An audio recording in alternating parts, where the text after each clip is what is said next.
Selamat berjumpa kembali dalam layanan audio Sahabat Seperjalanan. Hari ini adalah hari Jumat 19 September 2025. Tema renungan saat teduh kita dengan judul Mengosongkan Ego. Firman Tuhan terambil dalam Filipi 2 ayat ke-6 sampai dengan ke-8. Yang walaupun dalam rupa Allah tidak menganggap kesetaraannya dengan Allah sebagai milik yang harus dipertahankan, melainkan telah mengosongkan dirinya sendiri dan mengambil rupa seorang hamba dan menjadi sama dengan manusia. Dan dalam keadaan sebagai manusia, ia telah merendahkan dirinya dan taat sampai mati, bahkan sampai mati di kayu salib. Mari kita berdoa. Bapa yang di dalam sorga, biarlah dalam kehidupan kami tahu dengan jelas bagaimana mengisi kehidupan ini dengan baik dan benar, tidak menyimpan sikap-sikap ego yang berdosa secara berlebihan, bahkan tidak boleh sama sekali dalam hidup kami. Dalam nama Tuhan Yesus kami berdoa, amin. Shalom sahabat seperjalanan yang dikasihi Tuhan. Sebelum kita berbicara tentang mengosongkan ego, mari kita belajar bahwa bagaimana tatkala kehidupan ini penuh dengan sesuatu yang tidak baik, tidak benar, hidup kita tidak pernah akan nyaman. Sahabat seperjalanan, mari kita berikan ilustrasi yang jauh lebih sederhana yang kita alami tiap hari.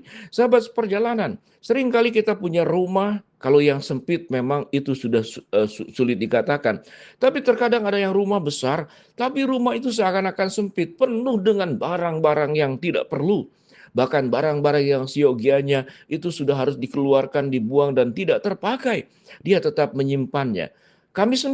Saya sendiri sebagai keluarga selalu punya kebiasaan bahwa sampah di dalam keluarga itu tiap malam itu harus keluar, tidak boleh ada sisa makanan, sampah sedikit pun. Jadi sebelum berangkat tidur malam, maka tugas utama salah satunya yaitu tidak boleh ada sampah yang tertinggal di dalam rumah. Kita akan keluarkan, disimpan di tempat tertentu yang sudah tersedia sehingga pagi-pagi tukang sampah akan mengambilnya dan membuangnya. Tatkala ada saja kemudian yang lupa, seakan-akan tidur itu tidak enak. Sampah itu sesuatu yang harus kita keluarkan. Sehingga sahabat seperjalanan, ego itu adalah sama dengan sampah. Ada beberapa ego tingkatan. Yang pertama yang benar-benar tidak berguna, yang harus kita keluarkan, tidak punya manfaatnya. Untuk kita sendiri tidak punya manfaatnya, apalagi buat orang lain. Maka sampah itu harus dikeluarkan. Bentuknya seperti apa, baik itu karakter, kebiasaan buruk, sifat-sifat berdosa yang kita lakukan, itu adalah sampah. Jadi sampah yang memang tidak ada manfaatnya buat kita dan juga tidak ada manfaatnya buat orang lain. Sehingga sampah itu perlu dibuang. Dibuang ke tempat sampah yang tidak berguna. Tentu sampah itu selalu bisa dimanfaatkan oleh orang-orang yang punya kemampuan teknologi mengolah sampah menjadi pupuk atau menjadi berbagai macam manfaat yang lain. Bahkan minyak-minyak yang dari masyarakat itu tatkala dikumpulkan itu bisa diolah kembali. Tetapi yang utama yang kita ingin pelajari adalah bahwa ego itu sampah yang harus kita keluarkan.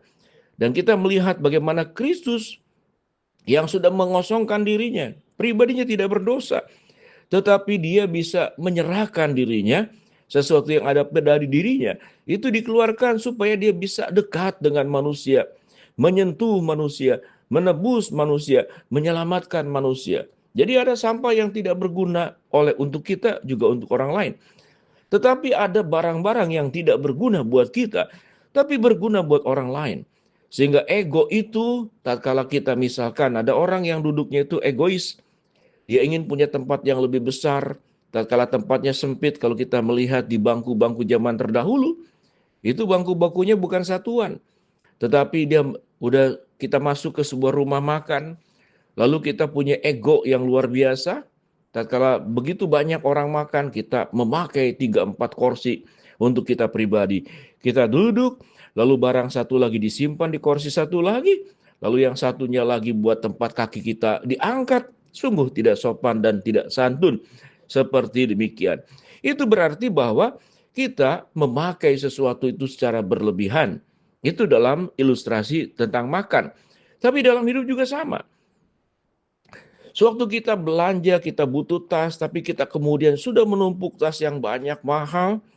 Tetapi ada orang, mungkin anak-anak sekolah yang berharap tasnya itu sudah robek, ingin diganti. Lalu orang tuanya berkata, "Nak, sabar-sabar ya. Sementara Tas yang rusak ini mama jahit dulu, lalu diatur sedemikian rupa sehingga tetap masih dipakai. Atau bahkan ada anak-anak zaman terdahulu, sepatunya sudah tidak muat, supaya tetap bisa muat bagian depannya dipotong karena kakinya sudah mulai membesar. Sesuatu yang sangat ironis. Ada orang yang diberikan kelebihan, tetapi terus menumpuk buat diri sendiri. Ada orang yang kekurangan berharap bahwa dia punya sepasang sepatu, dia berharap punya pakaian, dia berharap punya tempat tinggal, sekalipun kecil, tetapi minimal tidak terkena hujan, tidak terkena matahari. Tetapi kita membangun rumah yang besar-besar itu adalah hak pribadi. Tetapi pada akhirnya rumah itu kosong. Anak-anak kita sudah berangkat ke luar negeri, ke berbagai tempat bagi mereka yang kaya. Maka rumah itu menjadi sarang kosong. Sementara ada orang yang berharap punya tempat tinggal. Sahabat seperjalanan, beberapa kali saya datang ke rumah jemaat, ada yang kamarnya itu cuma satu, lalu anaknya ada tiga.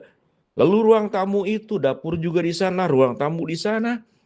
Kalau malam diubah menjadi tempat tidur bersama keluarga. Maka kita melihat di sini, hidup tidak boleh hanya terus memikirkan diri sendiri. Mari kita belajar dari apa yang dilakukan oleh Tuhan Yesus. Tuhan Yesus mengosongkan egonya sebagai Allah. Sekalipun Allah bisa saja hanya berada di dalam posisi yang tinggi. Dia hanya ingin dihormati, dimuliakan, diagungkan, disembah.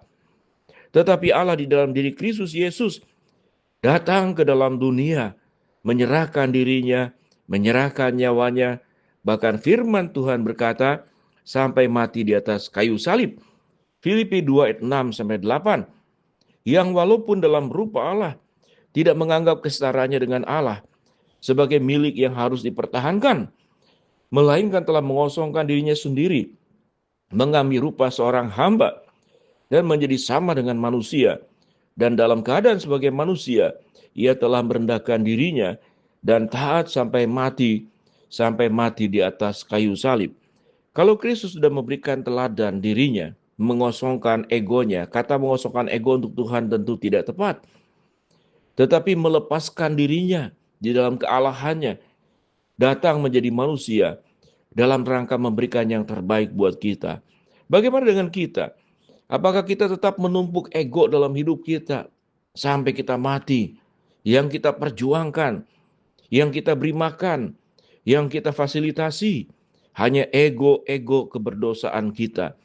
Biarlah firman Tuhan yang kita pelajari hari ini sungguh-sungguh dalam kemurahan dan kebaikan Tuhan. Tuhan, ampunilah segala sikap-sikap egoku yang aku tumpuk dan tidak pernah aku kosongkan.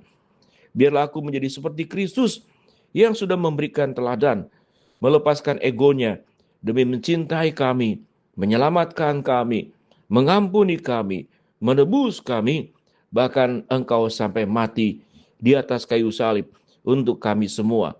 Biarlah ini menjadi sebuah refleksi untuk merubah kami, bagaimana kami berjuang mengosongkan ego dan menjadikan firman Tuhan sebagai panduan hidup kami. Mari kita berdoa. Bapa di dalam surga, terima kasih buat kebenaran firman Allah yang kami pelajari. Hamba-Mu berdoa buat yang sedang sakit, Tuhan jamah sembuhkan. Sahabat seperjalanan yang sedang menghadapi masalah, Tuhan bukakan jalan. Yang sedang berdoa, Tuhan kabulkan harapannya. Di dalam nama Tuhan Yesus, kami berdoa. Amin. Shalom, Tuhan memberkati kita semua.